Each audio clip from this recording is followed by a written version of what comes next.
Wakil Ketua Pimpinan Wilayah Muhammadiyah Jawa Barat Dadang Syaripudin mengatakan tradisi mistifikasi penyatuan tanah dan air pada ritual pemindahan ibu kota negara bertolak belakang dengan Muhammadiyah yang konsen dalam pemurnian akidah.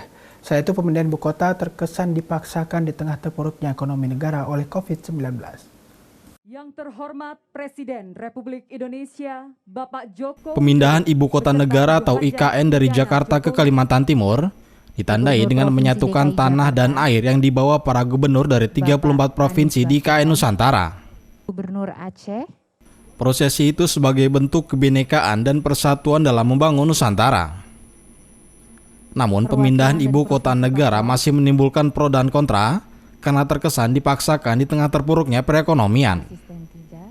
Yang pertama, Dalam program Dialektika, Dadang Syaripudin juga sampaikan tradisi mistifikasi penyatuan tanah dan air pada ritual pemindahan ibu kota negara bertolak belakang dengan Muhammadiyah yang konsen dalam pemurnian akidah.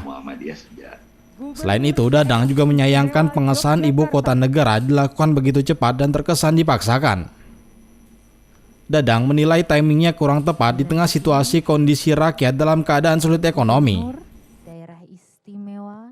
Selaku orang Muhammadiyah, bagaimana juga tahu bahwa Muhammadiyah sejak awal itu concern untuk purifikasi ya, pemurnian dalam bidang akidah. Ya, dalam hal ini tentu tidak apa ya,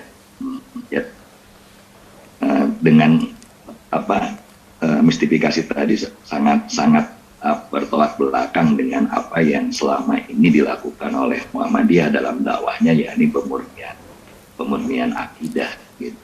Itu yang pertama. Sementara aspek yang kedua yaitu pemindahan ibu kota, ya tentu lagi untuk ya pembangunan apalagi dari sebuah ibu kota negara, ya hendaknya berbasis pada hasil riset.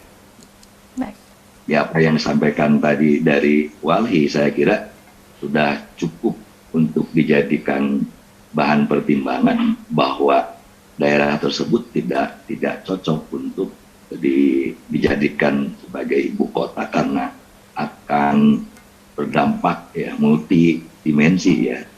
Sekalipun dari Walhi tentu lebih fokusnya kepada aspek lingkungan, tetapi juga dampaknya tidak hanya sebatas lingkungan kepada aspek-aspek yang lain.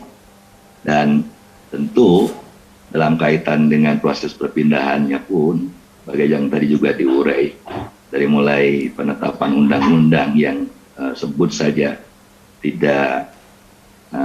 relatif tidak terbuka untuk terjadi semacam dialog dengan masyarakat, itu ya terkesan dipaksakan gitu.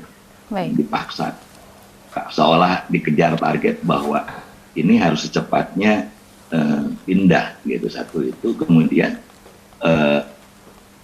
di lain pihak ya tadi ada banyak persoalan bangsa, persoalan yang terutama tadi pasca pandemi ini yang juga tidak kurang ya dampaknya, yang perlu ada pemulihan. Tentu tidak hanya sederhana persoalan ekonomi semata, minyak goreng dan kelangkaan minyak goreng.